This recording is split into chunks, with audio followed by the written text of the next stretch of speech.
Current thinking पे ही learning based होती है। ठीक, तो बात क्या चल रही है यहाँ पे, जो रेडिकल कंस्ट्रक्टिविज्म है, यहां learning is constructed by the learner and all the knowledge depends on the cognitive structure of the learner.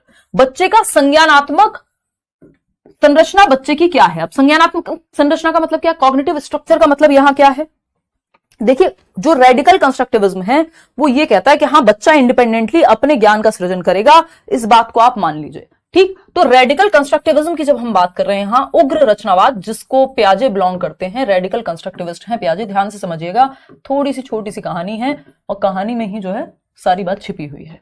उग्र रचनावाद की जब हम बात कर रहे हैं तो ये कह रहे हैं totally depends on cognitive structures of the learner. ये है लर्नर, निशा के जैसा फोन में लगा हुआ है और पढ़ने की भी कोशिश कर रहा है, आप भी हो सकते हैं ये। ठीक, तो मैं मजाक में ये बातें कहती हूँ, सीरियस लेने का मन हो तो आप ले सकते हैं, आपकी इच्छा है। देखिए, अगर हम बात करें यहां तो एक लर्नर है जिसके दिमाग में कुछ तो मेंटल स्ट्रक्चर्स होंगे, मानसिक संरचनाएं होंगी, कुछ एक तरह से सोचता होगा, समझता होगा, कुछ ज्ञान भरा हुआ होगा, है ना, कुछ प्रोसेस करता होगा, ये सारी thinking, reasoning, problem solving, decision making, attention, memory, perception, सब कुछ होगा। मेंटल स्ट्रक्चर बना, स्कीमा बना अगर मैं कहूं तो। ठीक, स्कीमा एक इंपॉर्टेंट कॉन्सेप्ट है आसान भाषा में कहूं तो। ठीक है बात। अब उग्र रचनावाद यही कहता है कि व्यक्ति का जो इंडिपेंडेंट थिंकिंग है, उसका मेंटल स्ट्रक्चर्स हैं, जो नॉलेज है वो सब्जेक्टिव है। सब्जेक्टिव बोले तो मेरे एक्सपीरियंस के आधार पे, क्योंकि मेंटल स्ट्रक्चर बना कैसे है, एक्सपीरियंस, बच्चे के अनुभव के आधार पे, है ना, जो भी उसका प्रायर एक्सपीरियंस है, प्रायर नॉलेज है, उन सब के आधार पे उसकी थिंकिंग, रीजनिंग, प्रॉब्लम सॉल्विंग, उन सब से एक कंक्लूजन पे वो पहुंचा होगा। तो एक्सपीरियंस के आधार पे। सब्जेक्टिव क्या होता है, एक होता है ऑब्जेक्टिव, जैसे ही आपका क्वेश्चन है कि 4 ऑप्शन है, एक ही सही होगा, ये है ऑब्जेक्टिव, है ना। सन राइजेस फ्रॉम ईस्ट, सूर्य जो है पूर्व से उदय होता है, क्या है, ऑब्जेक्टिविटी है इस बात में। लेकिन सब्जेक्टिविटी क्या है, मैं कहूं मेरे लिए भगवान है, कोई कहे मेरे लिए नहीं है, वो सब्जेक्टिविटी है उस बात में। तो नॉलेज सब्जेक्टिव है, अलग व्यक्ति के अलग अलग एक्सपीरियंसेस पे अलग अलग नॉलेज अलग अलग तरह से परसीव की जा सकती है। तो ये व्यक्ति परक है, वस्तुनिष्ठ नहीं है, व्यक्ति परक है ना। हर बच्चा अपने एक्सपीरियंस के बेस पे अपनी समझ क्रिएट करेगा। ये उग्र रचनावादी कह रहे हैं कि सिर्फ समाज या दुनिया भर नहीं दे रही है उसके दिमाग में, वो अपने अनुभव के आधार पे क्रिएट करेगा। तो second option is the best over here. आगे बढ़ेंगे नेक्स्ट क्वेश्चन पे, क्योंकि आगे बढ़ना जीवन में बहुत जरूरी है। क्वेश्चन नंबर है 2, देखिएगा क्वेश्चन नंबर 2 क्या कहता है। थोड़े से लेंथी लगेंगे प्याजे के क्वेश्चंस, बट अच्छे क्वेश्चंस है, वर्थ इट हैं। एक बार आपकी समझ बन गई तो फिर वाइगॉत्स्की भी क्लियर हो जाएंगे यहीं से। ठीक, अ class of would be teachers, would be teachers का मतलब क्या है, teacher training, teacher trainees, TT जिसको हम बोलते हैं, वो क्या होते हैं,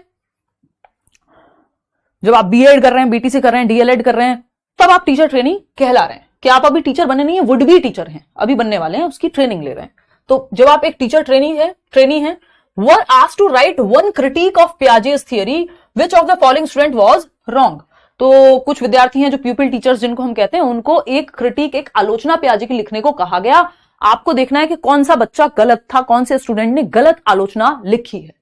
ठीक है ना, फटाफट से बताएं, भेज दीजिए तरुण पांडे, मेल कर दीजिए क्वेश्चंस। तो ऋतिका कह रही हैं, ऋतिका एक स्टूडेंट है, टीचर ट्रेनी है, प्यूपिल टीचर है। पियाजे missed the impact of the social environment and culture on cognitive development because he was so focused on the universal stages of cognitive development and biological maturation.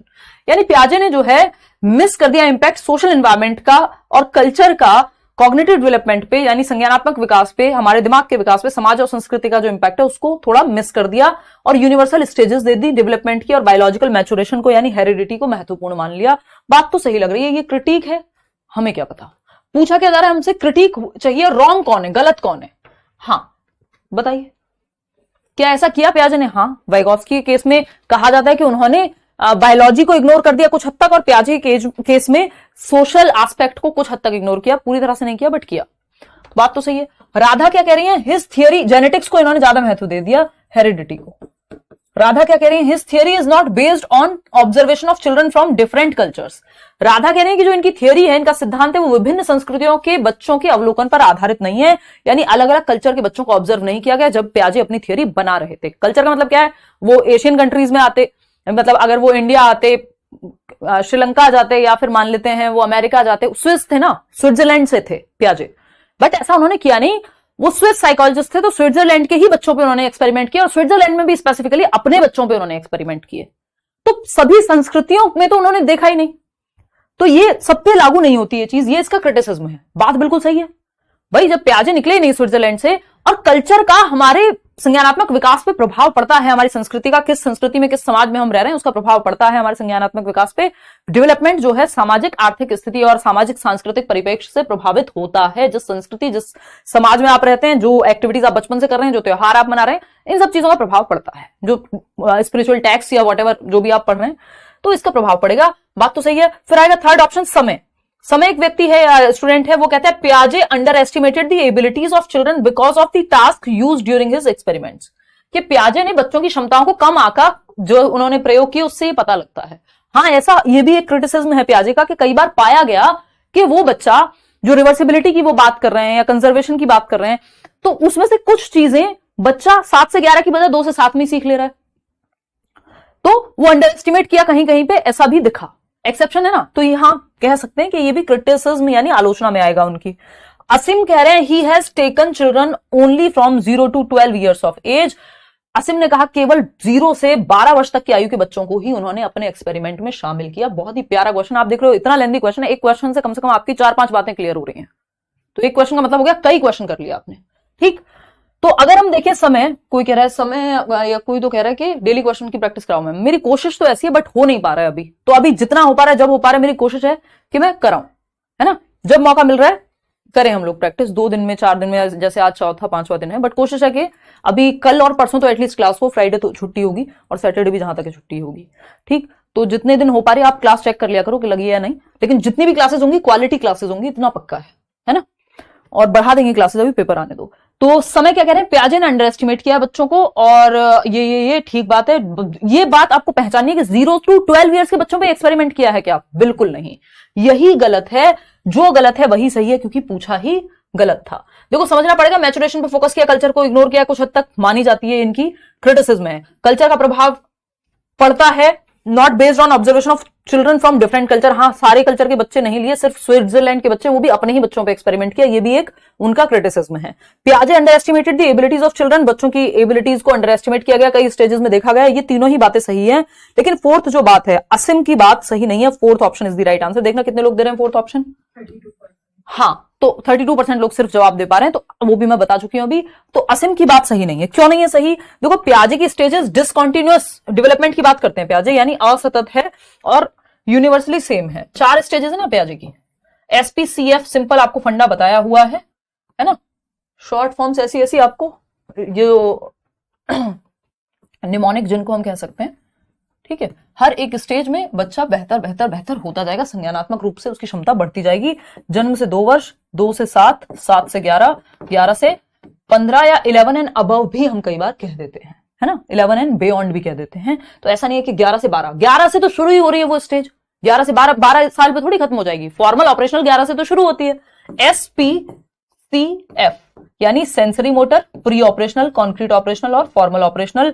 संवेदी परक, पूर्व संक्रियात्मक, मूर्त संक्रियात्मक और औपचारिक संक्रियात्मक। तो औपचारिक संक्रियात्मक तो 11 से शुरू हो रही है।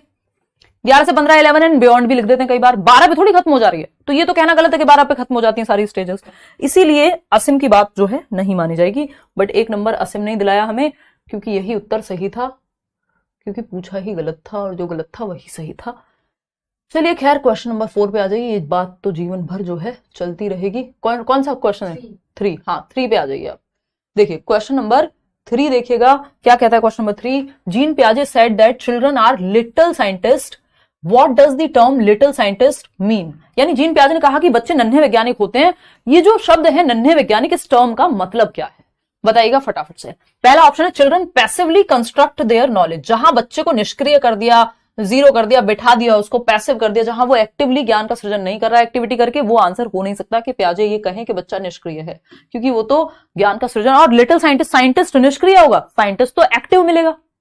नन्हा वैज्ञानिक है ना बच्चा, अपनी दुनिया में अपने आसपास जो उसको मिलता है उस पर एक्सपेरिमेंट करता है, क्यूरियोसिटी है। मैं वो पेन वाला एग्जांपल अपना बहुत बार देती हूँ कि पहली बार ये वाला, क्या टिक टैक पेन बोलते हैं उसको, क्या बोलते हैं, जो भी है, स्प्रिंग वाला पेन मिला, उसको खोल के देखा, आपको कुछ भी नया खिलौना, पहले तो आप रोते हैं उसके लिए, फिर मिल जाता है, फिर बच्चा कुछ ही देर में आपको दिखेगा या 2 दिन में हद से हद वो खोल के तोड़ फोड़ के कुछ ना कुछ उसमें कर देता है आउट ऑफ क्यूरियोसिटी, क्योंकि वो है नन्हा वैज्ञानिक, उसको करना है एक्सपेरिमेंट।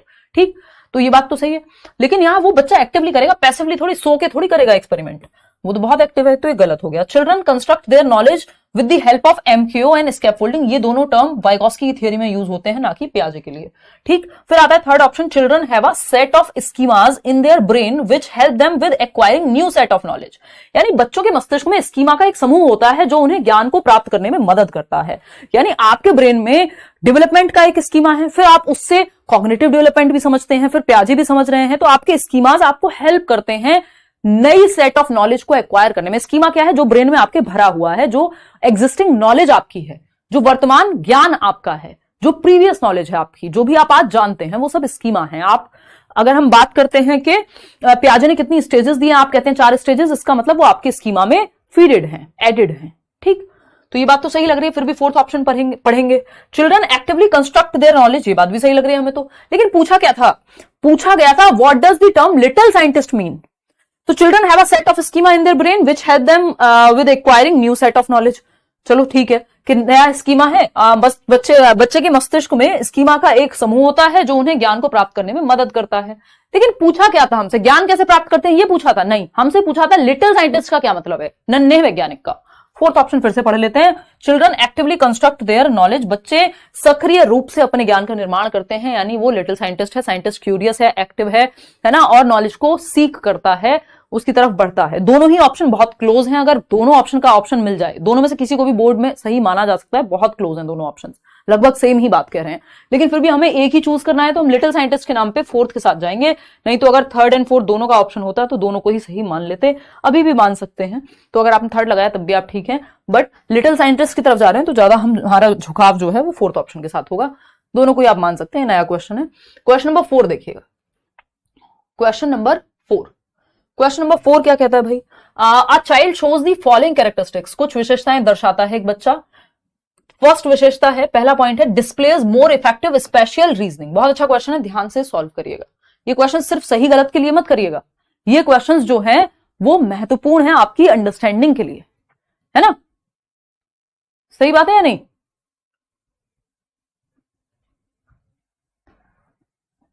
हाँ, थैंक यू दीपक। बताओ फटाफट से क्वेश्चन का आंसर करो। तो फर्स्ट पॉइंट है, displays more effective special reasoning, यानी स्थानिक तर्क का अधिक प्रभावी प्रदर्शन करता है एक बच्चा। चलो ठीक है। Logical operations applied to concrete problems, मूर्त समस्याओं पे तर्क लगाता है। चलो ठीक है, 7 से 11 कॉन्क्रीट ऑपरेशनल की बात हो रही है। Begin to comprehend sequence of numbers, यानी सीरिएशन, सीरीज में लगाना, छोटे से बड़े, बड़े से छोटे।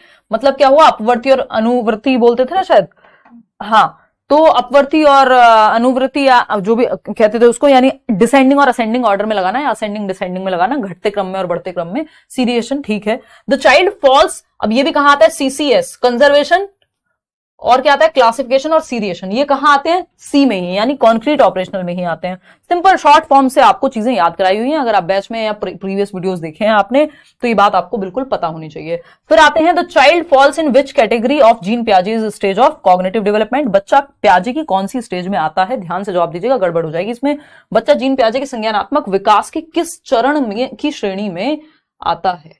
अब 3 चीजें, जिसमें से 2 चीजें सीधे मैच हो रही हैं कि ये कॉन्क्रीट ऑपरेशनल मूर्त संक्रियात्मक अवस्था है, क्योंकि तर्क लगा रहा है बच्चा मूर्त चीजों पे। मूर्त चीजें वो जिनको देखा जा सकता है, छुआ जा सकता है, जैसे ये पेन के बारे में तर्क लगाना, है ना। संख्याओं के अनुक्रम को समझना शुरू करता है, ये भी पता है आपको, सीरिएशन भी यही आता है। फर्स्ट में हमें कंफ्यूजन है, उसको पढ़ते हैं। अधिक प्रभावी स्थानिक, यानी आपको कंफ्यूजन है, अधिक प्रभावी स्थानिक तर्क प्रदर्शित करता है। मैं तो सवाल लाई हूं, तो पता ही है। आओ फटाफट से समझते हैं दोनों मिलकर के। मैं भी ऐसे ही प्रिटेंड करती हूं कि हाँ, हमें सबको मिलकर के समस्या है, इसको सॉल्व करते हैं। Displays more effective special reasoning, यानी बच्चा अधिक प्रभावी स्थानिक तर्क प्रदर्शित करता है। अब देखो, ये स्पेशल रीजनिंग जो है, इसका मतलब क्या होता है? आप गार्डनर की थियरी आपने पढ़ी होगी, चीजें कनेक्ट करते हैं, है ना। अच्छे टीचर का गुण कनेक्ट कर देता है चीजें एक से दूसरा टॉपिक। इंटरडिसिप्लिनरी अप्रोच, जो आपकी नेशनल एजुकेशन पॉलिसी भी कहती है ना। फिर कॉपी भी करते हैं लोग उसको। चलिए आ जाइए। तो अगर मैं बात करूं आपकी स्पेशल रीजनिंग की, यानी स्थानिक तर्क की, तो स्थानिक तर्क का मतलब क्या होता था? स्पेशल इंटेलिजेंस याद करो, हार्वर्ड गार्डनर की थियरी में स्पेशल इंटेलिजेंस या स्थानिक बुद्धि का मतलब होता है जिसको दिशाओं का ज्ञान हो। वो गूगल मैप वाली आंटी की स्थानिक बुद्धि अच्छी होती, अगर वो एक इंसान होती तो, वैसे भी होगी ही। तो स्थानिक तर्क की जब हम बात कर रहे हैं, यानी व्यक्ति अच्छा होगा डायरेक्शंस के साथ, यानी उसको अब दिशाएं समझ में आने लगी होंगी, है ना, कि इस तरफ से जाते हैं तो ये वाला रास्ता आ जाता है, मैप्स का थोड़ा बहुत आइडिया लग गया होगा, दिशाओं का, मैप्स का, इन सब का बेसिक आइडिया होगा उसको, जिसमें स्पेशल रीजनिंग है। ये डेवलप होनी शुरू हो जाती है और ठीक ठाक स्थिति तक डेवलप हो जाती है 7 से 11 के बीच में ही, है ना, कि वो जो रिवर्सिबिलिटी आ जाती है ना, जिसको हम कहते हैं प्रतिवर्ती होती है, जो सोच रिवर्स कर पा रहा है कि स्कूल से घर, घर से स्कूल का रास्ता अब याद है 7 से 11 वर्ष के बच्चे को, है ना, कि अब वो स्कूल से घर, घर से स्कूल आ सकता है अगर बहुत ज्यादा दूर या कॉम्प्लेक्स रास्ता नहीं है तो ये स्पेशल रीजनिंग इसमें विकसित हो जाती है 7 से 11 में। तो ये भी कॉन्क्रीट की तरफ ही इशारा कर रहा है, ये एक एक्स्ट्रा बात है जो आपको सीखने को मिली होगी। ठीक, तो फर्स्ट सेकंड थर्ड तीनों ही सही है, और तीनों किसके बारे में बात कर रहे हैं, कॉन्क्रीट, ऑपरेशनल, थर्ड ऑप्शन। कितने लोग सही जवाब दे रहे थे? 75। बहुत बढ़िया। 7 से 11 वर्ष तीसरी स्टेज है प्याजे की, ये पहली है जन्म से 2 वर्ष सेंसरी मोटर, 2 से 7 प्री ऑपरेशनल, फॉर्मल ऑपरेशनल है 11 एंड बियॉन्ड या 11 एंड 15, 11 to 15। चलिए आगे बढ़ते हैं, क्वेश्चन नंबर 15 देखिएगा और समझेंगे कहानी क्या है। देखिए 5, दिमाग पता नहीं कहां है, फ्लो में चल रहा है। चलो असर्शन क्या है, अभिकथन और reason. The quantity of thoughts of children is the same as adults and the quality of thoughts is different. यानी एक असर्शन है कि बच्चों के स्टेटमेंट है कि बच्चों के विचारों की मात्रा वयस्कों की समान होती है तथा विचारों की गुणवत्ता भिन्न होती है, यानी quality is different than adults. जो बच्चों की थिंकिंग है, थॉट्स हैं, वो बड़ों से क्वालिटी में अलग होते हैं, क्वांटिटी या अमाउंट में सेम है ऑलमोस्ट। क्या मतलब है इस बात का? यानी बच्चा भी सोचता है, आप भी सोचते हैं, एक 24 साल के व्यक्ति और 4 साल का बच्चा भी सोचता है, लेकिन क्वालिटी अलग है थॉट की। जैसे हम कहते हैं भाई एक पेन की क्वालिटी इस दूसरे पेन से बिल्कुल अलग है। मतलब क्वालिटी का मतलब क्या है? क्वालिटी अलग है। आप अपने बच्चा 4 साल का बच्चा अपने टूटे हुए पेन के बारे में सोचता है और आप अपने टूटे हुए दिल के बारे में सोचते हैं 24 साल में। मतलब जरूरी नहीं है यही सोचते हैं, ये एग्जांपल है जो आपको याद रह जाता है, इसलिए मैं बार बार यूज करती हूँ। ठीक, बहुत ही मजाकिया एग्जांपल आ रहा था, फिर मैंने निशा को बख्श दिया। देखिए, और निशा अपने झड़े हुए बालों के बारे में सोचती है ना, और ये सेम ही समस्या है इस मौसम में मेरे साथ भी और सबके साथ, तो कोई दिक्कत नहीं है, ज्यादा दिल पे नहीं लेना। देखिएगा एक बार, तो अगर हम देखें the quantity of thoughts of children is the same as adults and the quality of thoughts is different, यानी अमाउंट काइंड डिफरेंट है, प्रकार अलग है चिंतन का या थॉट्स का, अमाउंट तो सेम ही है। बच्चा भी सोच रहा है, आप भी सोच रहे हैं, आपके दिमाग में 50 थॉट आते हैं, उसके भी आते हैं। ठीक है, तो ये बात तो ट्रू है, ये असर्शन ट्रू है। रीजन क्या है? The stages of Jean Piaget's cognitive development लिखना चाहिए था। द स्टेजेस ऑफ जीन प्याजे आर यूनिवर्सल एंड इनवेरिएंट, यानी जो स्टेजेस हैं प्याजे की वो सार्वभौमिक हैं तथा अपरिवर्तनीय हैं, यानी सारी दुनिया के बच्चों के लिए सेम ही रहेंगी। बात सही है नहीं है? बताओ फटाफट से। पहला ऑप्शन है both A and R are true and R is the correct explanation, या फिर A is true but R is not. देखो ये बात सही है कि अडल्ट्स की थॉट डिफरेंट होता है। ये कह रहे हैं स्टेजेस ऑफ जीन प्याजे आर यूनिवर्सल एंड इनवेरिएंट, मतलब बात चल रही है कि जो आपकी थॉट थिंकिंग की क्वालिटी है बड़ों की, वो छोटों से यानी बच्चों से क्वालिटी में या काइंड में अलग होती है, अमाउंट में या क्वांटिटी में सेम रहती है। ये बात सही है। इसका रीजन क्या दिया है? द स्टेजेस ऑफ जीन प्याजे आर यूनिवर्सल एंड इनवेरिएंट। अब हमारे 3 स्टेप की प्रोसेस रहती है ये असर्शन रीजन के क्वेश्चन में। क्या ए सही है? हाँ ए सही है। क्या बी सही है? द स्टेजेस ऑफ जीन प्याजे आर यूनिवर्सल, यूनिवर्सल स्टेजेस दुनिया के हर बच्चे के लिए सेम रहेंगी। बात तो सही है। Sensory motor, pre operational, concrete operational, formal operational, इसी सीक्वेंस में चलेंगी हर बच्चे के लिए, चाहे वो पाकिस्तान का बच्चा हो, कजाकिस्तान का हो, अमेरिका का हो, यूरोप का हो, भारत का हो, कहीं का भी हो, सबके लिए सेम है। कल्चर पे प्रभाव, कल्चर का उस तरह से प्रभाव इन्होंने दिखाया ही नहीं है। बात तो सही है। तो ए भी सही है और आर भी सही है। अब हमारा आता है तीसरा स्टेप। अगर ये 3 स्टेप हम ठीक से फॉलो कर रहे हैं, इस तरह के क्वेश्चन गलत नहीं होते। पहला स्टेप भी सही है, दूसरा स्टेप भी सही है। क्या ये दोनों एक दूसरे के लिए सही है? अब ये चेक करना है हमें कि आर ए के लिए सही है या नहीं है। तो द स्टेजेस, ये स्टेजेस यूनिवर्सल हैं, ये कह रहे हैं भाई साहब। अच्छा ठीक है, लेकिन ए क्या कह रहा था? ए कह रहा था क्वांटिटी अलग है थॉट से, थॉट्स की जो क्वालिटी है वो अलग है, क्वांटिटी सेम है। तो आर तो मैच ही नहीं कर रहा ए को। ए में कुछ और बात हो रही थी, आर में कुछ और बात हो रही थी, यानी दोनों अपनी अपनी जगह सही है बट एक दूसरे के लिए बिल्कुल भी सही नहीं है। तो A and R are true but R is not the correct explanation of A. Fourth option is the right answer over here. आगे बढ़ेंगे नेक्स्ट क्वेश्चन पे। नेक्स्ट क्वेश्चन क्या कहना चाहता है देखते हैं। कवि की क्या इच्छाएं हैं पूछने की क्वेश्चन नंबर 6 में। थोड़े से लेंदी हैं प्याजे क्वेश्चन और बनवाए भी गए हैं स्पेशली, देखना एक बार। क्वेश्चन नंबर 6 है, one of the main characteristics of pre operational thought according to Jean प्याजे is dash which refers to the tendency to focus on one aspect of a situation and neglect others। यानी Jean पियाजे के अनुसार पूर्व संक्रियात्मक चिंतन की एक मुख्य विशेषताओं में से एक डैश है जो किसी स्थिति के एक पहलू पर ध्यान केंद्रित करने और अन्य की उपेक्षा करने की प्रवृत्ति को संदर्भित करता है। यानी बच्चे का ध्यान जो है वो इस मग के सिर्फ हाइट पे है या फिर इसकी विड्थ पे है, दोनों पे नहीं है। यानी बच्चा किसी एक चीज पे ज्यादा ध्यान देने के चक्कर में दूसरी चीज भूल जाता है। जैसे दो बच्चे हैं यदि, और वो मान लेगा जिसकी हाइट ज्यादा है वो बड़ा है एज में, मतलब उसका सारा ध्यान है, हमें बचपन में सबको ऐसा ही लगता था ना, जिसकी हाइट ज्यादा है वो बड़ा है, मतलब हमारा ध्यान सेंटर्ड है सिर्फ एक पहलू पे। तो ये सेंट्रेशन कहलाता है कि एक ही सिचुएशन में। कॉजेशन तो होता है कॉज एंड इफेक्ट, है ना, कि धूप में कपड़े जल्दी सूखते हैं, ये कॉज एंड इफेक्ट का रिलेशनशिप है जो प्रॉपर्ली आता है 7 से 11 में। शुरुआत हो जाती है, बहुत ही अच्छा नहीं होता बट 2 से 7 में, लेकिन 7 से 11 में आ जाता है कॉजेशन। डिसेंट्रेशन यानी अलग अलग एस्पेक्ट देख पाना। जैसे अब आप हाइट भी देख पा रहे हैं, अब आप देख रहे हैं अच्छा हाइट ज्यादा हो सकती है, फिर भी व्यक्ति बड़ा या छोटा हो सकता है, हाइट से ही बड़े नहीं होते। या फिर हम ये कह रहे हैं, जो क्लासिक एग्जांपल है पियाजे का, कि 2 बीकर हैं, एक पतला है एक चौड़ा है, और चौड़े बर्तन में पानी कम आएगा क्योंकि उसकी हाइट ज्यादा कम है। ऐसा ही सोचेगा बच्चा जब वो ये समझने लगे कि इसको पानी को चाहे इसमें डालो या इसमें डालो, क्वांटिटी सेम ही रहेगी, डिसेंटर कर पा रहा है। ट्रांसडक्शन होता है प्री ऑपरेशनल स्टेज 2 से 7 वर्ष में, जब बच्चे को लगता है कि 2 अनरिलेटेड इवेंट्स को जोड़ दिया उसने, है ना, कि कहीं पे बिजली कड़की और आपके घर में इलेक्ट्रिसिटी आई, ये दोनों चीजें रिलेटेड हैं, भगवान जी ने ये काम करके जो है बिजली घर में आ गई है। ये एकदम अनरिलेटेड इवेंट्स हैं, एकदम इलॉजिकल हैं, लेकिन ट्रांसडक्टिव रीजनिंग में ऐसा होता है। ठीक है, तो सेंट्रेशन की जब हम बात कर रहे हैं तो सेंट्रेशन इज द राइट आंसर। केंद्रीकरण के सिर्फ किसी भी एक सिचुएशन के एक ही एस्पेक्ट पे, एक ही पहलू पे फोकस करना, कि इसकी हाइट ही देखना, सिर्फ बीकर की चौड़ाई नहीं देखना, या बच्चे की हाइट के हिसाब से उसको बड़ा और छोटा मान लेना, बाकी पहलू वो कब जन्म हुआ था, क्या स्थिति है, ये सब नहीं देखना। देखो 4 एलिमेंट जो होते हैं पियाजे की थियरी में, उस पे आएंगे अभी। MESE होता है, वैसे मैं लिख भी देती हूं, अभी आप ये वाला क्वेश्चन कर लो फिर बताती हूं। फटाफट से बताओ क्वेश्चन नंबर 7। हाँ फटाफट से बताओ।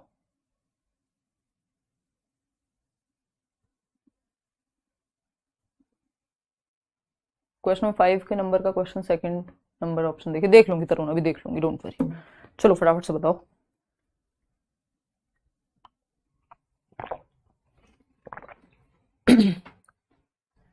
जवाब देना है बहुत ही तेजी के साथ, देखना कौन सा जवाब सबसे ज्यादा दे रहे हैं लोग। 2 कह रहे हैं आप लोग, चलो ये तो आसान क्वेश्चन है। 4-year-old Aparna says that a button is alive because it helps tie her shirt together. According to Jean Piaget, her thinking is characterized by what? यानी 4 वर्षीय अपर्णा कहती हैं कि बटन जीवित है क्योंकि यह उसकी शर्ट को एक साथ बांधने में मदद करता है। जीन पियाजे के अनुसार उसकी सोच क्या दर्शाती है? बटन जीवित है, यानी निर्जीव चीज को, यानी ये मान लीजिए ये बटन है, उसको लग रहा है बटन जीवित है, तो निर्जीव चीज को सजीव मानता है बच्चा। पेन गिर गया तो उसको चोट लगी होगी, यानी लिविंग को नॉन लिविंग मानता है बच्चा। सॉरी उल्टा बोल दिया, नॉन लिविंग को लिविंग मानता है। ठीक, तो ये होती है एनिमिस्टिक थिंकिंग, और 4 साल की बच्ची है तो 2 से 7 वर्ष में होती है एनिमिस्टिक थिंकिंग, स्पेशली 2 से 4 के बीच में। ठीक, तो ये सजीव चिंतन है, सजीववादी चिंतन है। ट्रांसडक्टिव तो 2 अनरिलेटेड इवेंट्स को एक साथ जोड़ देना, कि मेरी बॉल भी गोल है, चंदा मामा भी गोल है, चंदा मामा मेरी बॉल जैसे हैं, ये एकदम 2 अनरिलेटेड बातों को जोड़ देना कहीं से भी। ठीक, सेंट्रेशन होता है किसी भी एक पहलू पे ही ध्यान देना। हाइपोथेटिकल डिडक्टिव रीजनिंग तो 11+ ईयर्स में आएगी, बहुत ही हाई लेवल थिंकिंग हो गई। तो second option is the only right answer. निर्जीव को सजीव समझ रही है बच्ची जो है। क्वेश्चन नंबर 8 देखिएगा, क्वेश्चन नंबर 8 जवाब दीजिएगा। MESE पूछ रहा था कोई, मैं इतने बताती हूं, दे दिया ना पोल, ठीक है। MESE ये मैं अभी नेक्स्ट क्वेश्चन के बाद बताऊंगी, पोल जब नहीं दिया होगा निशाने।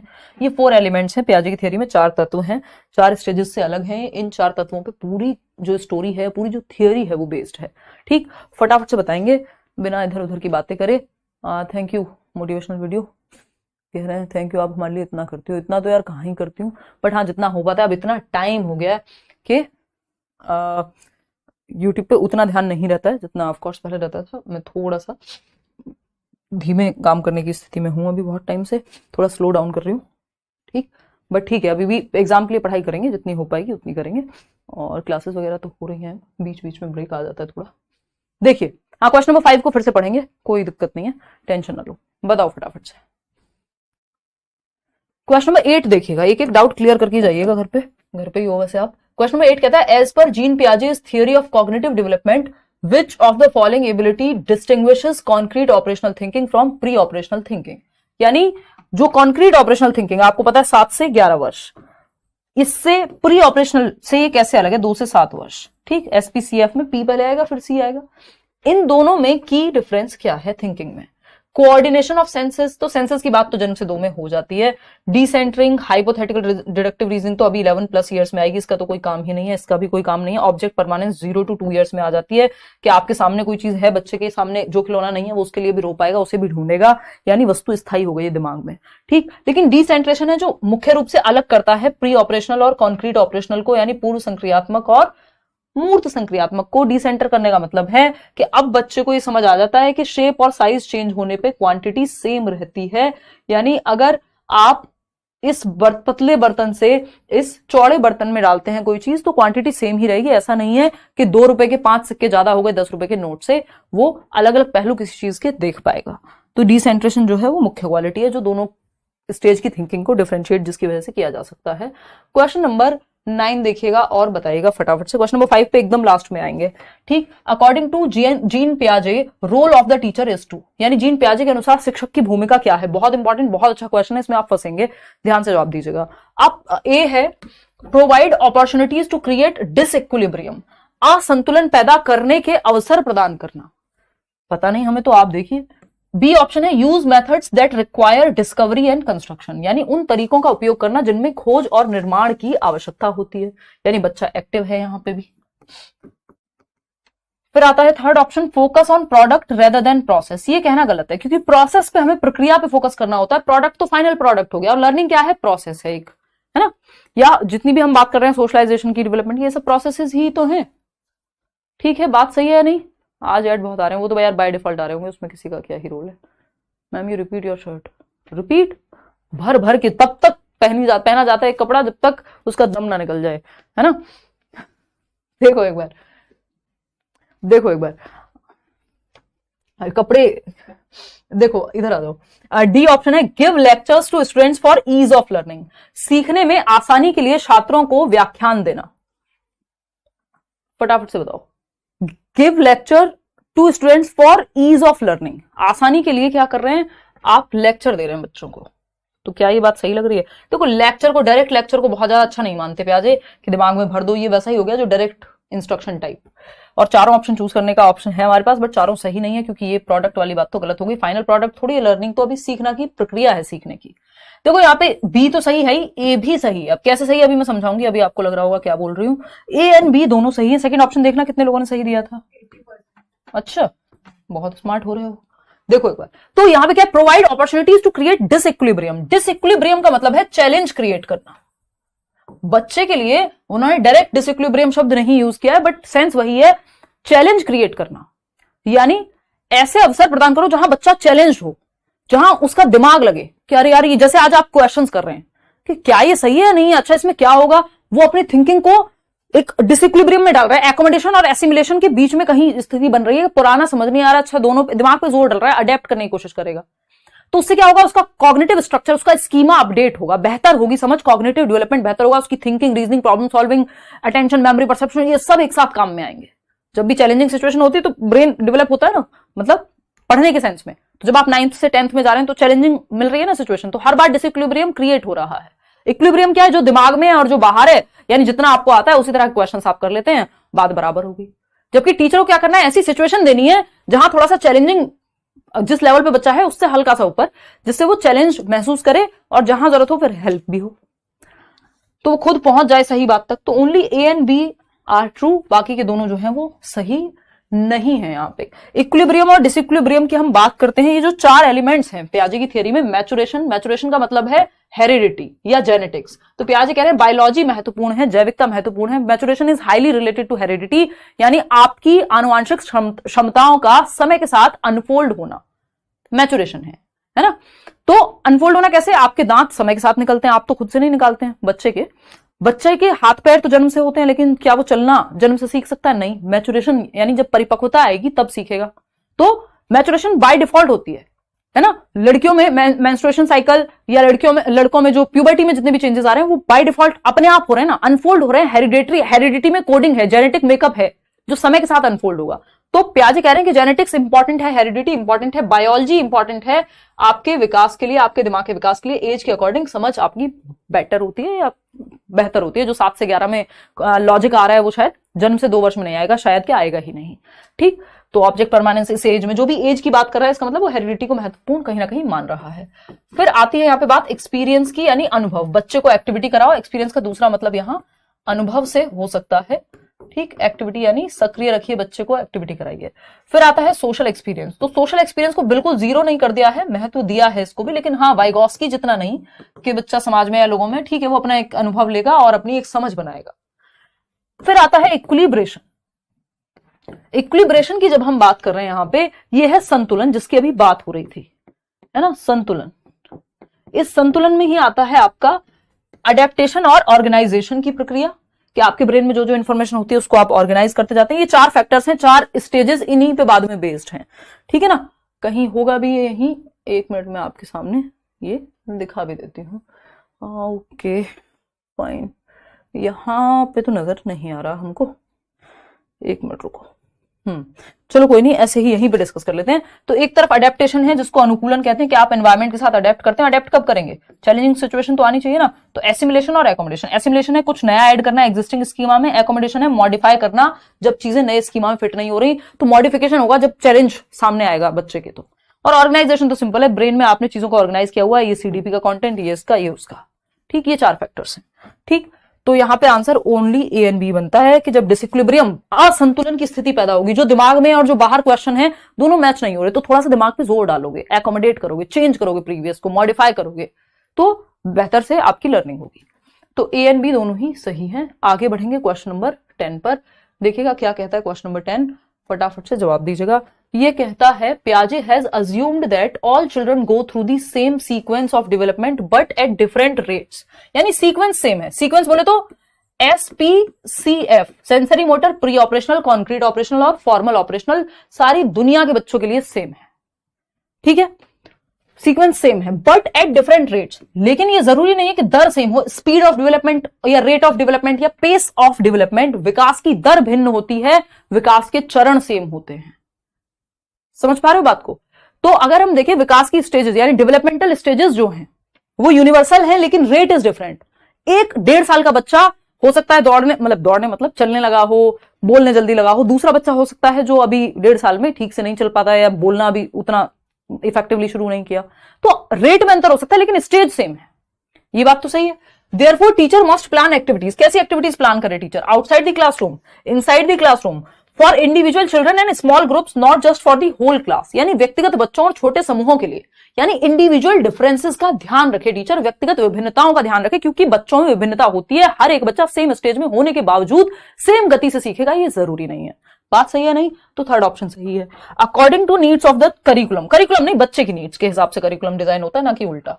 तो थर्ड ऑप्शन ही यहां बच्चे के पक्ष में है। आगे बढ़ेंगे क्वेश्चन नंबर 11 देखिएगा क्या कहता है क्वेश्चन नंबर 11। ये तो आया हुआ क्वेश्चन है और फटाफट से इसको तो आप जल्दी से जवाब देंगे, इसमें समय मैं आपको नहीं दूंगी। After getting out in the game due to the rope getting stuck in her leg while jumping, Aru says that the rope deliberately got her out. At what stage of Jean Piaget's theory of cognitive development do children reason like this? यानी एक बच्ची आरू जो रस्सी कूदना होता है ना, तो वो रोप स्किपिंग कर रही थी, खेल रही थी और वो पैर में रस्सी अटक गई, गिर गई वो, और उसने कहा कि इस रस्सी ने मुझे जानबूझ करके चोट मारी है। मतलब निर्जीव को सजीव समझ रही है। रस्सी खुद से चोट कैसे मारेगी? है ना, कोई जादू मंत्र थोड़ी फूंक दिया है किसी ने, फूंका भी हो तब भी कैसे मारेगी? मतलब हम तो निर्जीव मान रहे हैं ना, नॉन लिविंग है रस्सी। तो अब बच्चे को नॉन लिविंग चीज लग रही है कि लिविंग है, ये जान के किया है इसने, जो कि जान के नहीं करेगी। ये माउस अपने आप उठ के यहां नहीं आ जाएगा, वो भूत वाली मूवीज में उड़ने लगे बात अलग है, या डोरेमोन उड़ा दे अपने किसी गैजेट से, नॉर्मली नहीं आएगा क्योंकि ये नॉन लिविंग है। तो ये एनिमिस्टिक थिंकिंग है। क्या है? Mind blowing questions ma'am, thank you, बढ़िया समझ आ रहा है, बहुत बढ़िया। हाँ, हम सेंसिबल क्वेश्चंस, भाई हमारी टीम की भी इसमें पूरी मेहनत रहती है और मेरी पूरी कोशिश रहती है कि सेंसिबल क्वेश्चंस आए। ऐसा नहीं है कि नए क्वेश्चन के चक्कर में कुछ भी टेढ़े मेढ़े क्वेश्चन या जरूरत से ज्यादा फालतू डिफिकल्टी जिसमें कोई जो ऐसा पूछा ही नहीं जाएगा। तो डिफिकल्टी लेवल भी एकदम मॉडरेट रहे, मतलब इस तरह का जिस तरह का पूछा जाता है उससे थोड़ा बहुत ऊपर, और पैटर्न वही रहे, वो भटके नाम सिलेबस से। देखो, तो बच्ची रस्सी से आउट हो गई, ये तो आया हुआ क्वेश्चन है। तो अब आउट हो गई यानी एनिमिज्म, उसको लग रहा है रस्सी ने खुद से आउट किया उसको, यानी रस्सी जो है निर्जीव नहीं है, सजीव है। सजीववादी चिंतन, सजीववादी चिंतन सिंपल प्री ऑपरेशनल स्टेज में होता है। कितने लोग सही जवाब दे रहे हैं? 2 से 61। तो यार इतना आसान क्वेश्चन था ये, इसमें क्या दिक्कत आ रही थी? एनिमिज्म में प्री ऑपरेशनल स्टेज में होता है, निर्जीव को सजीव समझना, नॉन लिविंग को लिविंग समझना। क्वेश्चन नंबर 12 देखिएगा, 12 पे आए ना, हम 11 था ना वो। क्वेश्चन नंबर 12 देखिएगा और बताइएगा। क्वेश्चन नंबर 12 कहता है जीन पियाजे बिलीव दैट नॉलेज इज, यानी जीन पियाजे का मानना था कि ज्ञान क्या, ज्ञान क्या, innate and given rather than acquired through interactions, यानी इंटरेक्शन, सोशल इंटरेक्शन भी हो सकता है, नॉर्मल एनवायरमेंट के साथ इंटरेक्शन भी हो सकता है, पेड़ पौधों से भी इंटरेक्शन हो सकता है। बच्चा इंटरेक्शन के थ्रू ज्ञान को अर्जित करता है, ये बात पियाजे कह रहे हैं। लेकिन ये नहीं कहा उन्होंने कि इनेट है, किसी ने भर दिया है दिमाग में पहले से। समय के साथ आप ज्ञान का सृजन करोगे, एक्टिवली कंस्ट्रक्ट करोगे। बेशक मेच्योरिटी से, बायोलॉजी से, हेरिडिटी से, जेनेटिक्स से क्षमता मिल गई है आपको, लेकिन वो सृजन तो खुद ही करना पड़ेगा। अगर मैं अपनी क्षमताओं का यूज ही ना करूं तो फिर कहां से बुद्धिमान व्यक्ति बन पाएगा? यानी उसका संज्ञानात्मक विकास, कॉग्निटिव स्किल्स कैसे बेहतर होंगी यदि वो, आप अच्छी किताबें नहीं पढ़ रहे, अच्छे लोगों में नहीं बैठते, कुछ डिस्कशन, डिबेट, चर्चा कुछ नहीं करते, बस रट करके, और एक आपका ख्वाब है बस नौकरी मिल जाए, उससे ज्यादा कुछ ना सोचना, ना दोबारा कभी किताब उठा के देखना। बहुत सारे लोग तो इस तरह के भी मिल जाएंगे। तो फिर वो जो क्षमता आपको मिली थी बायोलॉजी से, वो अनफोल्ड ही नहीं होगी, वो बाहर निकल कर ये ही नहीं आएगी। ये कोई इनेट थोड़ी है कि किसी ने हाथ रखा सर पे और चमत्कार हो गया और सारी बुद्धि एक साथ आ गई, या वो रोबोट की तरह किताब पढ़ ली एक बार में ऐसे ऐसे करके, है ना। तो इनेट तो नहीं होती, एक्टिवली कंस्ट्रक्ट करते हो, ज्ञान का एक्टिव सृजन किया जाता है, नॉलेज को कंस्ट्रक्ट किया जाता है एक्टिविटी करके, डिसइक्विलिब्रियम चैलेंज करके, ये सब करके। सेकंड ऑप्शन है को कंस्ट्रक्टेड इन, भाई पहली बार में क्वेश्चन सारे थोड़ी समझ आ जाते हैं, आप चैलेंज करते हो खुद को, हर बार नई सिचुएशन डालते हो, और डिफिकल्ट, फिर समझते हो जहां समझ नहीं आया, ऐसे कर रहे हो आप नॉलेज को कंस्ट्रक्ट। ऐसे थोड़ी कि किसी ने भर दिया दिमाग में, ठीक। तो को constructed in interactions with more knowledgeable other, ये तो वाइगॉस्की की बात है, एमक्यू पियाजे तो करते नहीं है ये वाली बात। A visible behavioural change that can be measured with reliability, देखो व्यवहार में परिवर्तन जिसको मापा जा सके, ये व्यवहारवादी लोग बात करते हैं, स्किनर जैसे, थॉर्नडाइक जैसे, पैवलव जैसे, है ना, कि माप सकते हो आप व्यवहार में परिवर्तन अधिगम है। जरूरी नहीं है व्यवहार में परिवर्तन ही अधिगम हो, कई बार आपको चीजें आती होंगी और आप नहीं प्रदर्शित करना चाह रहे हो, मन नहीं है बच्चे का आज पेपर में लिखने का, आता है उसको टॉपिक, तो क्या वो लर्निंग नहीं हुई? लर्निंग तो हो गई है उसको। तो ये बेसिकली व्यवहारवादी थॉट है, रचनावादी नहीं है। पियाजे बिल्कुल इसको सपोर्ट नहीं करेंगे, बिहेवियरिस्टिक थॉट है, कंस्ट्रक्टिविस्ट नहीं है। फोर्थ ऑप्शन है constructed by the child rather than being passed passive from the environment, ये बात एकदम सही है। जहां बच्चा एक्टिव है 99.9% केसेस में पेडागोजी में आप सही उत्तर तक पहुंच जाएंगे, ठीक। यानी पर्यावरण से निष्क्रिय रूप से पारित होने के बजाय बच्चे द्वारा निर्मित होता है ज्ञान। जब आप खुद को चैलेंज करते हैं, नई नई चीजें पढ़ रहे हैं, जान रहे हैं, अभी जैसे जिन टॉपिक्स में आपको दिक्कत है उनको फिर से समझ रहे हैं, नए तरीके से पढ़ने की कोशिश कर रहे हैं, नए क्वेश्चन सॉल्व कर रहे हैं, तो ये ऐसा थोड़ी कि पैसिव बैठे हैं, एक्टिवली नॉलेज को कंस्ट्रक्ट कर रहे हैं, कोई भर थोड़ी जाएगा दिमाग में। तो fourth option is the right answer. आगे बढ़ेंगे क्वेश्चन नंबर, भाई बच्चा तो लिटिल साइंटिस्ट है ना, नन्हा वैज्ञानिक, एक्टिवली आप नॉलेज को कंस्ट्रक्ट करते हैं, बात सही है नहीं है? आंटी जी कैसी हैं? बेटर हैं, बट थोड़ी सी उनको दिक्कत आजकल चल रही है। बहुत बढ़िया सोनू। क्वेश्चन नंबर 13 देखिएगा, a child realises that a 4-legged animal that neighs can not fit into her existing schema of dog. ये नेज का मतलब है यहाँ पे हिनहिनाना, जैसे कि घोड़ा करता है, 4 घोड़े की बात हो रही है, हॉर्स की बात हो रही है। A child realises that a 4-legged animal, 4 पैरों वाला एक एनिमल है, पशु है, जो ने करता है यानी वो हिनहिनाता है, can not fit into her existing schema of dog. अब उसको ये समझ नहीं आ रहा है ये डॉग तो नहीं है, बट ये है कौन, क्योंकि डॉग तो बात करेगा, भौंकेगा। What process will she undertake to fit this new information into her schemas? अब उसको अपने स्कीमा में, अपने दिमाग में, अपने प्रीवियस एग्जिस्टिंग जो भी नॉलेज है, उसकी वर्तमान ज्ञान है, उसमें फिट करने के लिए कौन सी प्रोसेस को अपनाना पड़ेगा? डिसइक्विलिब्रियम प्रोसेस थोड़ी है फिट करने की, ये डिसइक्विलिब्रियम तो तब हुआ जब वो मिसमैच हो गया कि जो उसके दिमाग में है डॉग और जो बाहर देख रही है हॉर्स, वो दोनों मैच नहीं हो रहे हैं, डिसइक्विलिब्रियम हुआ। लेकिन यहां पे ये पूछ लिया होता कि इसको क्या कहेंगे, तो कहते डिसइक्विलिब्रियम। पूछा क्या है? देखो कोई भी क्वेश्चन में पूछा क्या है वो सबसे महत्वपूर्ण है। ठीक से अगर हम क्वेश्चन नहीं पढ़ रहे तो हम गलती कर रहे हैं। 90% प्रॉब्लम वहीं सॉल्व हो जाती है जब आप ध्यान से पढ़ लेते हैं क्वेश्चन को। पेडागोजिकल क्वेश्चंस पढ़ने पे ही पूरा खेल हो जाता है। She undertake to fit this new information into her schemas. अब उसको अपने स्कीमा में, अपने दिमाग में फिट करने के लिए कौन सी प्रक्रिया का प्रयोग करना पड़ेगा। ये नहीं पूछा कि क्या हुआ है, डिसइक्विलिब्रियम हुआ है, ये नहीं पूछा है। पूछा क्या है? हो जाएगा भाई अपर्णा, मैं एक स्ट्रेटजी भी बनाऊंगी 1 महीने की, डोंट वरी। कई दिनों से सोच रही हूं, हो नहीं पा रहा है बस।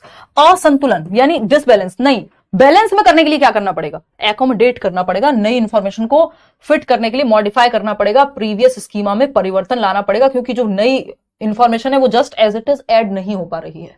एसिमुलेशन होता है एग्जिस्टिंग इंफॉर्मेशन, एग्जिस्टिंग स्कीमा में कुछ ऐड कर लेना, फिट इन कर लेना एग्जिस्टिंग में ही, लेकिन यहां पे चेंज करना पड़ेगा नई इंफॉर्मेशन की बेसिस पे। होम्योस्टेसिस भी बैलेंस की स्थिति होती है, इसकी बात हल ने की है, इन्होंने नहीं की है, पियाजे ने, CH हल, क्लार्क हल करके उनकी थियोरी है, तो ड्राइव रिडक्शन की, उसका यहां कोई यूज नहीं है आपके सिलेबस में। समायोजन इज द राइट आंसर। अब समायोजन करना पड़ेगा, जब जस्ट ऐड करना पड़े तो आत्मसातीकरण। क्वेश्चन नंबर 14 देखिएगा, क्या कहता है भाई क्वेश्चन नंबर 14, फटाफट से जवाब देंगे। क्वेश्चन नंबर 14 कहता है, in Piaget's theory of cognitive development what is the goal of the concrete operational stage. Concrete operational stage आपको पता है 7 से 11 वर्ष की अवस्था है, तो मूर्त संक्रियात्मक अवस्था का लक्ष्य क्या है, ये पूछा है।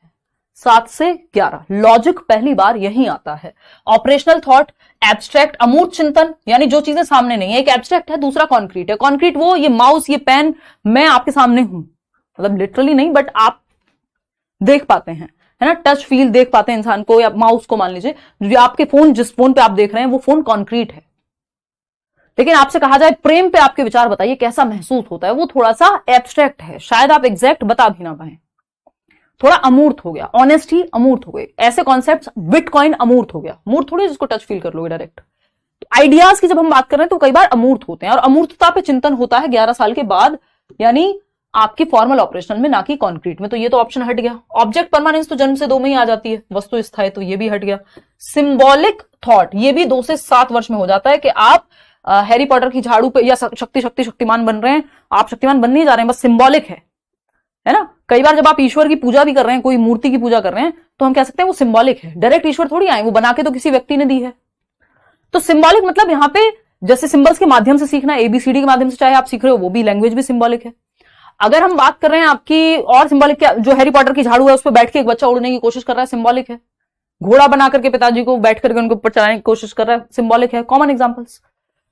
लेकिन ऑपरेशनल थॉट, यहां पे कॉन्क्रीट ऑपरेशनल स्टेज में देखिए, ऑपरेशनल जो वर्ड है वो यूज ही पियाजे की थियोरी में इसलिए होता है, ऑपरेशनल का मतलब है लॉजिक, तो संक्रियात्मक चिंतन या लॉजिकल थिंकिंग। ऑपरेशन का मतलब क्या है? लॉजिक, तर्क आ गया बच्चे में पहली बार। इंडक्टिव रीजनिंग, इंडक्टिव क्या होता है? एग्जाम्पल टू रूल जाना। आगमनात्मक चिंतन, निगमनात्मक बोलते हैं आई थिंक, जो भी बोलते हैं हिंदी में, यानी उदाहरण से नियम की ओर जाना। तो लॉजिक आ गया, ऑपरेशनल स्टेज में लॉजिक आ जाता है। प्री ऑपरेशनल, इसीलिए इस स्टेजेस का नाम क्या है? Pre operational. तो प्री का मतलब अभी ऑपरेशन नहीं आया, लॉजिक नहीं आया। कॉन्क्रीट ऑपरेशनल, हां लॉजिक आ चुका है, ठीक। फॉर्मल ऑपरेशनल मतलब ऑपरेशंस अब फॉर्मली एब्स्ट्रैक्ट लेवल पे भी आ गए, अमूर्त अवधारणाएं भी आ गई हैं, ठीक। तो ये एक बात हुई। आगे बढ़ेंगे नेक्स्ट क्वेश्चन पे। नेक्स्ट क्वेश्चन क्या है? क्वेश्चन नंबर है 15। देखिएगा क्वेश्चन नंबर 15। क्वेश्चन नंबर 15 क्या कहता है? क्वेश्चन नंबर 15 कहता है, the psychologist who discovered that children's perception of reality is not learned from adults but is constructed. यानी एक कौन से वो मनोवैज्ञानिक है जो कह रहे हैं कि जिसने ये पता लगाया कि बच्चों की जो वास्तविकता है, उनकी रियलिटी है, उनकी दुनिया है, वो वयस्कों से सीखी या दिमाग में भरी नहीं जाती कि पापा को देखा यही दुनिया भर ली। वो अपनी समझ का निर्माण खुद से करते हैं। मोनिका, कल से होगी मैथ्स की क्लास आपकी। यानी बच्चे एक्टिव बिल्डर्स ऑफ नॉलेज हैं, बच्चे ज्ञान के सक्रिय निर्माता हैं। वो एक्टिविटी करके, वो लिटिल साइंटिस्ट हैं, नन्हे वैज्ञानिक हैं, अपनी समझ अपनी गलतियां करके बनाते हैं या अपनी एक्टिविटी करके बनाते हैं। सिंपल पियाजे का ही कथन है, इसमें तो कोई बात ही नहीं है, पियाजे का ही सेशन है, ये तो आप आसानी से बता ही सकते हैं, ठीक। चलिए खैर आगे बढ़ते हैं नेक्स्ट क्वेश्चन पे। क्वेश्चन नंबर है 16।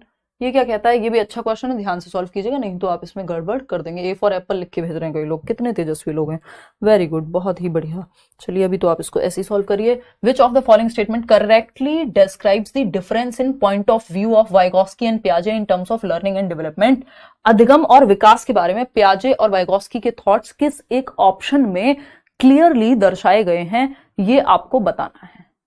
प्रैक्टिस के लिए कोई बुक कोई भी उठा लो, इवन प्रीवियस ईयर मॉक कर लो, बस आप इस टाइम पे 3-4 साल के सीटेट की वेबसाइट से कुछ अलग से मत लो। और मैं अभी नोट्स अपडेट करके आपको दूंगी, वो पढ़ लेना, फ्री दूंगी। Best teacher best CDP। अच्छा, धन्यवाद प्रतिभा। देखिए कुछ बातें कहने की नहीं, महसूस करने की होती हैं। आइए इधर, पियाजे के दृष्टिकोण में अंतर को सही ढंग से वर्णित करना है। पियाजे और वाइगॉस्की लर्निंग और डेवलपमेंट, विकास और अधिगम पे क्या सोचते हैं। अधिगम यानी लर्निंग है, जो आप एफर्ट और प्रैक्टिस करके सीख रहे हैं, जैसे साइकिल चलाना लर्निंग है। डेवलपमेंट क्या है? वो साइकिल चलाने के लिए जो आपके अंदर कुछ क्षमताएं स्वाभाविक रूप से आई हैं एक पर्टिकुलर उम्र में, वो डेवलपमेंट है। दोनों आपस में जुड़े हुए भी हैं, ठीक। तो वाइगॉस्की और पियाजे क्या कह रहे हैं इस बारे में? वाइगॉस्की कह रहे हैं डेवलपमेंट प्रोसीड्स लर्निंग, यानी विकास पहले आता है फिर लर्निंग होती है, उल्टा है ये। वाइगॉस्की कहते हैं लर्निंग से डेवलपमेंट होता है, तो ये तो गलत हो गया। वाइगॉस्की कह रहे हैं learning takes place in a socio cultural environment, ठीक है, लेकिन लर्निंग और डेवलपमेंट की बात हो रही थी, ये नहीं कि लर्निंग किस एनवायरमेंट में आ रही है। पियाजे heredity is vital for development of learning, हो सकती है भाई, हमें क्या पता, लेकिन ये वाला ऑप्शन तो सही नहीं है। मतलब ये तो हम एक बार को कह भी सकते हैं कि हेरिडिटी इंपॉर्टेंट है डेवलपमेंट ऑफ लर्निंग के लिए। वाइगॉस्की लर्निंग प्रोसीड्स डेवलपमेंट, हाँ लर्निंग पहले आती है, यानी आप वाइगॉस्की तो कह रहे हैं एज उतनी इंपॉर्टेंट नहीं है। बच्चे ने अपने माँ बाप को खाना बनाते हुए देखा, वो उनके साथ किसी दुकान पे रहता था, मान लीजिए उसने बचपन से पापा को कारपेंटर का काम करते हुए देखा, वो उसने बहुत सारी चीजें जल्दी सीख ली जो शायद उसकी उम्र का बच्चा नॉर्मली ना सीखे। तो लर्निंग पहले आती है और फिर बाद में डेवलपमेंट होगा उसका उस चीज से, ठीक। पियाजे क्या कह रहे हैं? डेवलपमेंट पहले आएगा, यानी एज के अकॉर्डिंग आप सीखना शुरू करते हैं, पियाजे ये कहते हैं। दोनों बातें सही है। वाइगॉस्की कह रहे हैं only emphasis on language and thought, child is a little scientist. नहीं, लैंग्वेज एंड थॉट पे दोनों बातें करते हैं, ऐसा नहीं है सिर्फ वाइगॉस्की कर रहे हैं। तो वाइगॉस्की लर्निंग प्रोसीड्स डेवलपमेंट, यानी वाइगॉस्की का कहना है कि अधिगम विकास से पहले आता है, और पियाजे का कहना है विकास पहले आता है। अब समझते हैं दोनों में अंतर क्या है। Third option is the right answer. कितने लोग सही जवाब दे रहे हैं बताना जरा? 29%, सिर्फ 29%। देखो पियाजे और वाइगॉस्की की जब हम बात कर रहे हैं ना, जब हम पियाजे, और ये इतना पुराना सवाल है, इस तरह का सवाल बस थोड़ी सी लैंग्वेज चेंज करो आप लोग परेशान हो जाते हो, ठीक। पियाजे और वाइगॉस्की की जब आप बात कर रहे हैं तो पियाजे कहते हैं थॉट और वो वाली तो बात हो गई अलग, लैंग्वेज वाली, वो उसमें भी ये कहते हैं थॉट से लैंग्वेज आ रही है, और थॉट कहां से आएगा? कॉग्निटिव डेवलपमेंट से। और लैंग्वेज क्या है? वो भी एक कॉग्निटिव फंक्शन है। बट अभी उस पर ना जाते हुए इधर ही आ जाते हैं वापस घूम के, नहीं तो और कंफ्यूजन आप लोग को हो जाएगी, और फिर जो मुद्दा है उससे हम भटक चुके होंगे, क्योंकि पेडागोजी में भटकना आसान है। देखो पियाजे कहते हैं डेवलपमेंट, यानी जो एज के साथ क्षमताएं आ रही है इनकी भाषा में, कि 7 से 11 कॉन्क्रीट ऑपरेशन में लॉजिक आ जाएगा। तो ये लॉजिक कहां से आया है? डेवलपमेंट से, जो कॉग्निटिव डेवलपमेंट, जो ओवरऑल डेवलपमेंट हो रहा है आपके दिमाग का विकास। तो डेवलपमेंट से क्या होगा? जब लॉजिक आ गया तो आप बच्चे को लॉजिकल रीजनिंग वाले क्वेश्चन सिखा सकते हैं, यानी अब लर्निंग हो सकती है उस डेवलपमेंट की वजह से। अगर बच्चे का डेवलपमेंट हुआ ही नहीं है, 2 साल के बच्चे को थोड़ी आप 10वीं क्लास के सवाल दोगे। तो ये कह रहे हैं डेवलपमेंट जब होगा, एज के साथ जो चीज हो रही है, उन्होंने स्टेजेस दी हुई है, तब आप लर्निंग करा पाएंगे। कि एब्स्ट्रैक्ट कॉन्सेप्ट तब सिखाइए जब 11 से 15 के बीच में हो बच्चा। तो ये डेवलपमेंट विकास से अधिगम है। डेवलपमेंट नेचुरली जिसमें बहुत सारी चीजें हो रही हैं, because of maturation, because of आपका ग्रोथ, है ना, और ये डेवलपमेंटल प्रोसेसेस ही कहलाती हैं, चाहे डेवलपमेंट हो, लर्निंग हो या ग्रोथ हो।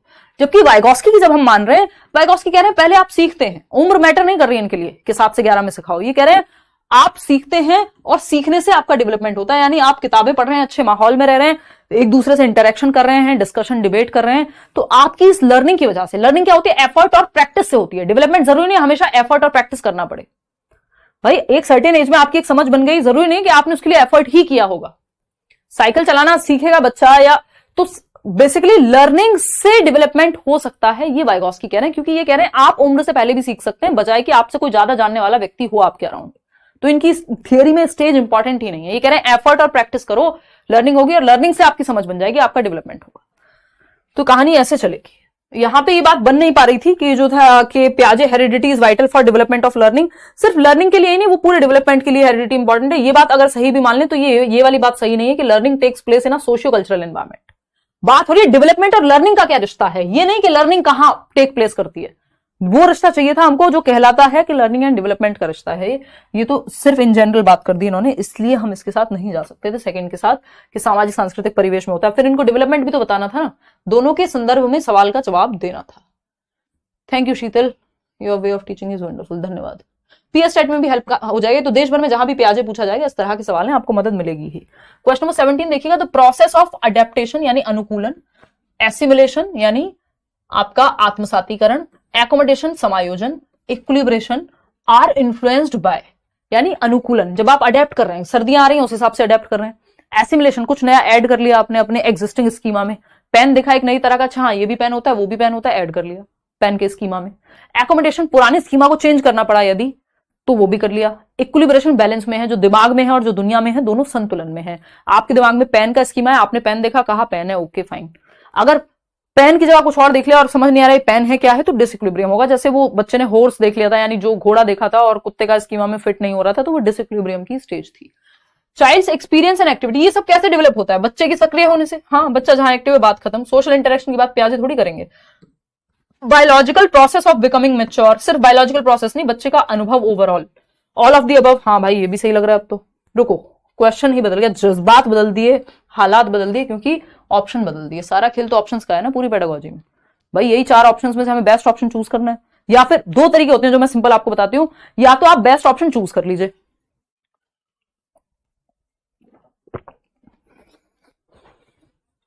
या तो 4 ऑप्शंस में से या तो वो ऑप्शन बेस्ट, या तो आप वेट, या तो वो ऑप्शन चूज करिए जो बाकी तीनों से बेस्ट हो, या फिर वो ऑप्शन चूज करिए जो बाकी तीनों को अपने अंदर समाहित कर ले। अब बाकी तीनों यहां समाहित हो जाएंगे 4th ऑप्शन में, फिर भी अब एक बार हम नए सिरे से इसको पढ़ के देखते हैं, क्योंकि डिपेंड करता है ना किस तरह से पूछा है। चाइल्ड्स एक्सपीरियंस एंड एक्टिविटी, ये तो 100% है ही कि बच्चा जहां एक्टिव है उसका जो एक्सपीरियंस मिल रहा है वो सब है, नो डाउट अबाउट इट। ठीक है जी, नहीं प्याजे और वाइगॉस की लड़े मरे नहीं जा रहे हैं, वो बहुत सारी चीजों में सिमिलर है, एक आधी चीज में डिफरेंस है। ये लोगों ने एक धारणा बना ली कि प्याजे वाइगॉस के अगेंस्ट हैं। भाई वो सेम स्कूल ऑफ थॉट से बिलोंग करते हैं, वो भी रचनावादी हैं, ये भी रचनावादी हैं। वाइगॉस की सोशल कंस्ट्रक्टिविस्ट हैं, सामाजिक रचनावादी हैं। वाइगॉस प्याजे जो हैं वो उग्र यानी रेडिकल कंस्ट्रक्टिविस्ट हैं। 2-3 ही बातें हैं जिन पे वो अलग कहते हैं अपने आप को, या इवन 1-2 ही बातें हैं, ज्यादातर बातों में वो सेम है। सोशल इंटरेक्शंस, हाँ वो जो सोशल MESE याद है, यानी आपका मैचुरेशन, एक्सपीरियंस, सोशल इंटरेक्शन या सोशल एक्सपीरियंस, और फिर इक्विलिब्रेशन। तो ये अब क्योंकि हमारे पास ऑल ऑफ दी फॉलोइंग का ऑप्शन है, इसलिए हम इसके साथ जा सकते हैं, इसको इंक्लूड कर सकते हैं, क्योंकि सोशल एक्सपीरियंस है involve. Biological process of becoming mature, हाँ भाई जेनेटिक्स की, जेनेटिक एपिस्टेमोलॉजी की जेनेटिक्स की वजह से ज्ञान का निर्माण होता है, ये बात प्याजे करते हैं। तो ये तीनों ही बातें सही हो गई, नहीं तो अभी हमने हटा दिया था, क्योंकि हमें ये था एक ही ऑप्शन चूज करना है, उससे बेटर ऑप्शन तो ऊपर वाला था ही, लेकिन यहां तीनों इंक्लूड किए जा सकते हैं, पूरी तरह से गलत नहीं है। तो सारा खेल, भावनाएं, जज्बात सब पलट जाते हैं जैसे ही ऑप्शन आता है सामने। 4th option is the right answer. Question number 18 देखिएगा, थोड़ा सा लेंदी क्वेश्चन है बट अच्छा सवाल है। A class was asked to define schema, एक क्लास को कहा गया कि स्कीमा क्या होता है ये बताओ। मान लो आपसे ही पूछ लिया गया, हु डिफाइंड इट प्रॉपरली। आपको देखना है बच्चा 1 है, यानी एक स्टूडेंट 1 है रीमा, स्टूडेंट 2 है रीटा, और लर्नर 3 है रेखा। ठीक, ये 3 स्टूडेंट्स हैं, तीनों अपनी अपनी भाषा में स्कीमा क्या होता है इसके बारे में बता रहे हैं। रीमा कहती हैं human beings adapt to their environment and their thinking also adapt to the changes they experience, these changes are called schemas. यानी ह्यूमन बींग्स हैं जो अडेप्ट करते हैं अपने एनवायरमेंट, अपने वातावरण में परिवर्तन को अडेप्ट करते रहते हैं, अनुकूलन करते रहते हैं, अपनी थिंकिंग के बेस पे अडेप्ट करते हैं चेंजेस को जो वो अनुभव करते हैं, और इसको ही स्कीमा कहते हैं। चलो हो सकता है। रीटा क्या कह रही है, all learning and knowledge are based on the basic mental structure children are born with are called schema. यानी बेसिक मेंटल स्ट्रक्चर जिसपे वो ऑलरेडी जिसके साथ बॉर्न होते हैं उसी पे लर्निंग एक्सपीरियंस बनता है। पूछा है स्कीमा क्या है, ये कह रही है पहले से स्कीमा के साथ जो होते हैं हम बॉर्न, और उसमें लैंग्वेज एंड थॉट में भी डिफरेंस बताऊंगी, डोंट वरी। तो अगर हम बात करें यहां पे कि मेंटल स्ट्रक्चर है जो basic mental structure children are born with are called schemas. All learning and knowledge are based on the basic mental structure पे बेस्ड है सारी लर्निंग और नॉलेज।